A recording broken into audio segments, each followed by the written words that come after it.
के इतिहास में ऐसे कई सारे निर्दयी लोग पैदा हुए हैं जिन्होंने कुछ ऐसे भयानक क्राइम किए हैं जिसे सुन के हमारी हड्डियां कांप जाती हैं।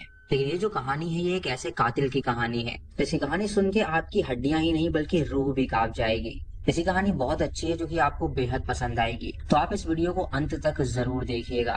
फिल्म की स्टार्टिंग में हमें अगस्त 27 1964 कैलिफोर्निया दिखाया जाता है, जहाँ पर हम एक बूढ़े आदमी को देखते हैं जो कि ग्रोसरी का सामान लेकर अपने घर जा रहा था। जब वो अपने घर के बाहर पहुंचता है तो वो अपने पोते एड को पुकारता है और तभी उसका पोता एड एक गन लेकर आता है और उसे शूट करके मार डालता है।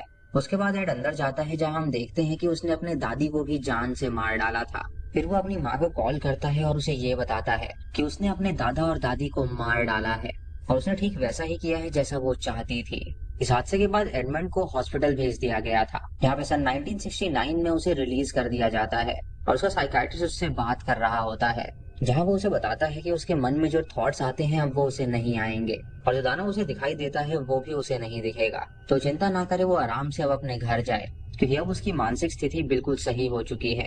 एड ये सुन के डॉक्टर का शुक्रिया अदा करता है और फिर वहाँ से चला जाता है। अब उसके पास जाने के लिए कहीं नहीं था तो वो सीधा अपनी माँ के घर जाता है, लेकिन जब वो उसके लिए दरवाजा खोलती है तो ऐसा प्रिटेंड करती है कि उसे उसकी फिक्र ही नहीं है। और एड ये देखकर बिल्कुल भी हैरान नहीं था क्योंकि दरअसल उसकी माँ बचपन से ही उसका ख्याल नहीं रखती थी। और उससे कहती है कि अगर उसे भूख लगी है तो फ्रिज में बियर पड़ी हुई है। तो एड कहता है कि उसे कोई भी भूख नहीं है। उसके बाद एड अपने रूम में जाता है जहाँ वो देखता है कि उसका रूम वैसा ही है जैसा वो छोड़ कर गया था।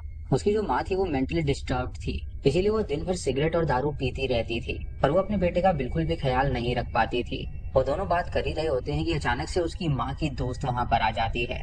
तो एड की माँ उससे कहती है कि वो उस आंटी को कह दे कि वो तैयार होने गई है और वो अंदर चली जाती है अपने रूम में तैयार होने के लिए। जब एड दरवाजा खोलता है तो वो आंटी उसे देखकर काफी खुश होती है और उसे बताती है कि वो उसकी माँ की दोस्त है और आज वो दोनों पार्टी करने के लिए बाहर जा रही हैं। जब वो दोनों वहां से चली जाती हैं तो एड याद करता है कि एक दिन कैसे उसके पिता उसे छोड़कर चले गए थे। उन्होंने उससे कहा था कि वो सेटल होने के लिए शहर जा रहे हैं, पर ये कहने के बाद वो उसे और उसकी माँ को हमेशा के लिए छोड़कर चले गए। जिसके बाद उसकी माँ की जो मेंटल स्थिति थी वो खराब होने लगी थी और वो हर छोटी बात पे एड को बेसमेंट में बंद कर दिया करती थी। इसी वजह से एड के कोई भी दोस्त नहीं बन पाए थे, लेकिन वहां पर एड एक डीमन को देखा करता था जो कि उसका दोस्त बन गया था और वही एड के दिमाग में कहता था कि उसे क्या करना चाहिए। दरअसल ये जो डीमन था ये एड का दोस्त था ही नहीं, ये उसकी इमेजिनेशन थी और वो इविल बनता जा रहा था। अगली सुबह एड की माँ जब एड के रूम में आती है तो उसे सोता हुआ देखकर वो उस पर हंसने लगती है। वो उसे कहती है कि उसे कोई काम ढूंढना चाहिए ताकि वो कुछ पैसे कमा सके। उसके बाद एड किचन में आता है जहाँ पर वो खाना खाता है और वो याद करता है कि बचपन में कैसे वो बिल्लियों को मार दिया करता था। उसकी माँ उससे कहती है कि वो फिर से ऐसा करने का बिल्कुल ना सोचे।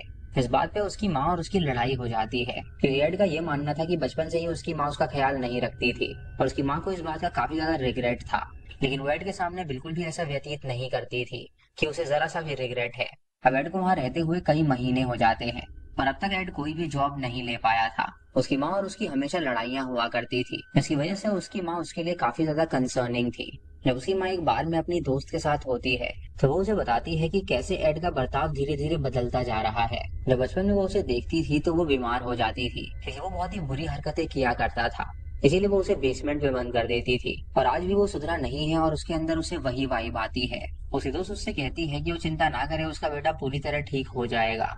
इधर एड अपने एक दोस्त के साथ होता है, यहाँ पे रेडियो में मर्डर के बारे में पॉडकास्ट चल रहा था। उसका दोस्त उससे पूछता है कि काश वो जान सकता कि किसी को मारने के बाद कैसा फील होता है। तो एड उससे कहता है कि वो उससे पूछे, उसने अपने दादा और दादी दोनों को जान से मार डाला था। वो बंदा इस बात को मजाक समझता है और सो जाता है। और एड याद करता है कि जब वो बचपन में बेसमेंट में बंद रहता था तो उसका इमेजिनरी डीमन उससे हमेशा मिलने के लिए आता था पर वो उसे हमेशा बहुत ही बुरी चीजें करने के लिए कहता था। रात को एड जब अपने घर पे होता है तो वो अपनी फेवरेट मूवी देख रहा था, जिसका जो मेन लीड था वो उसे काफी ज्यादा पसंद करता था। तभी उसकी माँ वहां पर आती है और उसे कहती है कि ये तो उसका भी फेवरेट एक्टर है और अगर वो एक्टर उसके सामने शादी करने का प्रस्ताव रखे तो वो उसे मना भी नहीं करेगी। ये सुन के एड उससे कहता है कि उसके पहले ही 3 हस्बैंड रह चुके हैं और अब भी उसका मन नहीं भरा है तो वो करना क्या चाहती है। उसकी माँ सुन के गुस्सा हो जाती है और उससे कहती है कि उसे तमीज नहीं है अपनी माँ से बात करने की। एड को इस बात पे गुस्सा आ जाता है और वो उससे कहता है कि उसका नेचर इतना बुरा है कि उसके तीनों हस्बैंड उसे छोड़कर भाग गए क्योंकि दरअसल वो उससे प्यार ही नहीं करते थे। उसकी माँ उसे कहती है कि दरअसल उसकी असली प्रॉब्लम वो ही है, जब से वो पैदा हुआ है तब से उसके साथ बुरी चीजें होना शुरू हुई थी। उन दोनों की वहाँ पे लड़ाई होने लगती है और एड तुरंत अपने रूम में जाके सो जाता है। उसके बाद कहानी सन 1972 में जाती है। यहाँ पर हम दो लड़कियों को देखते हैं जो कि पैदल ही कहीं पर जा रही थी। तभी उनके सामने एड अपनी गाड़ी रोकता है और उनसे पूछता है कि आखिर वो कहाँ पर जा रही हैं। तो वो कहती है कि दरअसल वो शहर की ओर जा रही हैं। एड उनसे कहता है कि वो भी वहीं पर जा रहा है तो क्यों ना वो गाड़ी के अंदर बैठ जाएं। उन दोनों लड़कियों को वो अच्छा इंसान लगता है और वो उसकी गाड़ी में बैठ जाती हैं। और एड उनसे पूछता है कि आखिर वो वहाँ पर क्यों जा रही हैं। तो बताती है कि वो अपने बॉयफ्रेंड से मिलने के लिए जा रही हैं।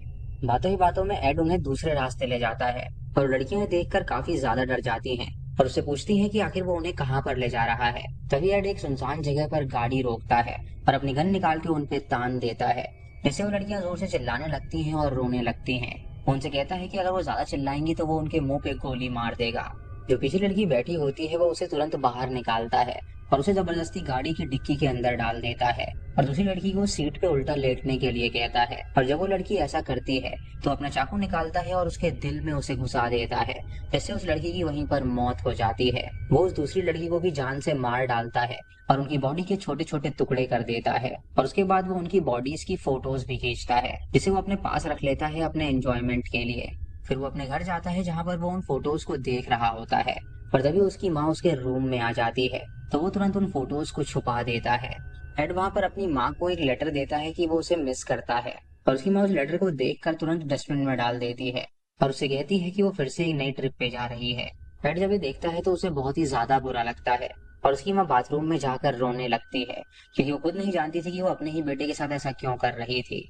रात को एड मूवी देख रहा होता है और वहीं पर सो जाता है और अगली सुबह वो अपनी माँ के साथ उसे कार में कहीं पे ड्रॉप करने के लिए जाता है। यहाँ पर उसकी माँ उससे कहती है कि आजकल शहर में लड़कियां गायब हो रही हैं और एडी सुन के उसे कोई भी जवाब नहीं देता। फिर हमें एक एशियन लड़की दिखाई जाती है जो कि रोड के किनारे बैठी हुई थी और वो वहां पर बस के आने का इंतजार कर रही थी। जब एड वहां पर अपनी गाड़ी से गुजर रहा होता है तो वो अपनी गाड़ी को रोक लेता है और उसे पूछता है कि आखिर वो अकेले यहाँ पर क्या कर रही है। वो लड़की उसे बताती है कि दरअसल वो बस के आने का इंतजार कर रही है पर यहाँ पे बहुत गर्मी है और अब तक बस नहीं आई है। एड उससे कहता है कि इस शहर में कई सारी लड़कियां गायब हो रही हैं तो उसका यहाँ पर अकेला बैठना बिल्कुल भी ठीक नहीं है, इसलिए वो उसकी गाड़ी में आ जाए और वो उसे दूसरे बस स्टॉप पे ड्रॉप कर देगा। ये सुन के वो लड़की उसकी बात मान लेती है और उसकी गाड़ी में बैठ जाती है। और अगले ही शॉट हम देखते हैं कि एड उस गाड़ी को एक सुनसान जगह पर ले जाता है जहाँ पर वो उस लड़की को पीट के बेहोश कर देता है और उसके बाद उसे गाड़ी से बाहर निकालकर उसका शोषण करने लगता है। लेकिन तभी वो देखता है कि वो लड़की अभी जिंदा है, इसीलिए वो उसका गला घोट के उसे तुरंत मार डालता है। फिर हमें ये दिखाया जाता है कि एड ने ऐसा कैसे किया। वो पहले उस लड़की को सुनसान सी जगह पर ले गया और जो लड़की थी वो काफी ज्यादा बेवकूफ थी। जब वो टेप को फाड़ रहा था तो वो लड़की हंसने लगी थी और उसने कहा था कि ये टेप बहुत छोटा है उसके मुंह के लिए। लेकिन एड ने उस टेप को फाड़ा और उसके मुंह पे लगा दिया और उसके बाद उसे गन दिखाकर वो उसे बैक सीट पर ले गया। जब एड गाड़ी के बाहर गया तो उसने देखा कि गाड़ी के अंदर ही उसने गन छोड़ दी है, लेकिन उस लड़की ने उस गन को उठाया ही नहीं, बल्कि उसने गाड़ी को अनलॉक कर दिया और एड ने उस गन को ले लिया। और उसके बाद एड ने उस लड़की को पकड़ा और उसे बुरी तरह पीट के बेहोश कर दिया और उसके बाद उसने उसकी बॉडी के छोटे छोटे टुकड़े भी कर दिए थे। रात को एड की माँ और उसकी दोस्त एक साथ बैठी होती हैं। यहाँ पर वो दोनों एड की माँ की पुरानी फोटोज देख रही थी। तभी उसकी दोस्त उससे कहती है कि क्यों ना वो उसके बेडरूम में चले। तो एड की माँ उससे कहती है कि यहाँ पर उसका बेटा भी रहता है और अगर वो उन्हें ऐसे देखेगा तो वो उन्हें जज करेगा। इसी बात पे उन दोनों की लड़ाई हो जाती है।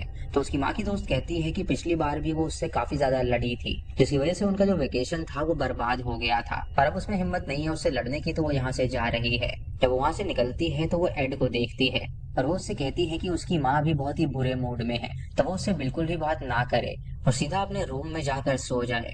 जब वहां से जाने लगती है तो वो उससे कहती है कि उसकी गाड़ी की डिक्की खुली हुई है और जब एड उसे बंद करने के लिए जाता है तो वो बंद ही नहीं हो रही थी। वो उससे कहती है कि क्या वो उसकी मदद करे, तो एड तुरंत उसे डांट देता है और वहां से भगा देता है। यार वो देख लेती कि डिक्की में क्या है तो वो हैरान हो जाती। उसके बाद एड अपने रूम में जाने लगता है और उसकी माँ उससे पूछती है कि क्या आज भी उसे कोई नौकरी मिली या नहीं। तो एड उससे कहता है कि आज उसने बहुत ही बढ़िया नौकरी करी। उसने एक लड़की का शोषण किया और उसकी बॉडी के टुकड़े कर दिए और उसका शरीर बदबू कर रहा है, इसीलिए वो नहाने के लिए जा रहा है। रिप्लाई सुन के उसकी माँ हैरान हो जाती है और उसे लगने लगता है कि शायद उसने ये सच में किया होगा, क्योंकि उसे पूरा यकीन था कि उसका बेटा किस लायक है। अगले दिन एड को कोर्ट में बुलाया जाता है जहाँ उसके दादा और दादी की मौत वाले केस पे बात चलती है और एड बताता है कि उस वक्त मेंटली सिक था और उसकी बात को कोर्ट मान भी लेती है और उससे कहती है कि अब वो पूरी तरह आजाद है। वो लोग उसे आजाद कर देते हैं जिससे एड को काफी ज्यादा खुशी मिलती है और उसकी गाड़ी के ट्रंक में अब भी उस लड़की की लाश पड़ी हुई थी। अब कुछ महीने बाद 1973 में जब एड अपनी गाड़ी से कहीं जा रहा होता है तो उसे फिर से एक लड़की मिलती है जिसे वो अपनी गाड़ी में बैठा लेता है और उसे भी वो जान से मार डालता है। इधर उसकी माँ चर्च जाती है जहाँ वो फादर को कन्फेस करती है कि उसका जो बेटा है वो काफी वियर्ड होता जा रहा है और एक दिन उसने जवाब दिया था कि उसने एक लड़की का शोषण किया है और उसे लगता है कि शायद वो असली में ये सब करता है क्योंकि शहर में लड़कियों की गायब होने की बहुत ज्यादा न्यूज आ रही है और उसे लगता है कि उसका बेटा ये सब कर रहा है। फादर उससे कहता है क्यों ना वो उसे चर्च लेकर आए और वो खुद उसके बेटे से इस बारे में बात करेगा। इधर एड जो था वो रुक ही नहीं रहा था, वो एक एक करके कुछ लड़कियों के मर्डर करे जा रहा था। एक ही रूट पे उसे दो लड़कियां मिल जाती हैं और लड़कियों को गाड़ी में बैठा लेता है और उन्हें ले जाने लगता है और जब वो उन्हें एक सुनसान रोड पे ले जाता है तो अपनी गन निकाल के उन दोनों को वो शूट कर देता है और उसके बाद उनकी बॉडी के छोटे छोटे टुकड़े कर और उसके बाद वो उन दोनों का गर्दन और हाथ और पैर काट डालता है और उनकी मिडल की बॉडी को लेकर अपने घर में ले आता है और उनकी कटी हुई बॉडी के साथ ही वो वहाँ पर इंटीमेट होता है। उसकी माँ जब उसकी आवाज सुनती है तो वो हैरान हो जाती है और जब वो एड के रूम में जाती है तो एड उससे कहता है कि उसे यहाँ आने की जरूरत नहीं है, वो सो रहा था और वो कुछ भी नहीं कर रहा था। उसकी माँ को वहाँ पर कुछ न कुछ गड़बड़ तो लगती है लेकिन वो श्योर नहीं थी कि आखिर उसका बेटा क्या कर रहा है। पहली सुबह एड जब किचन में बाहर आता है तो उसकी चड्डी फटी हुई थी और ये देखकर उसकी माँ बहुत जोर से हंसती है और ये पहला मोमेंट था जब उसकी माँ और वो खुल के एक साथ हंसे हों।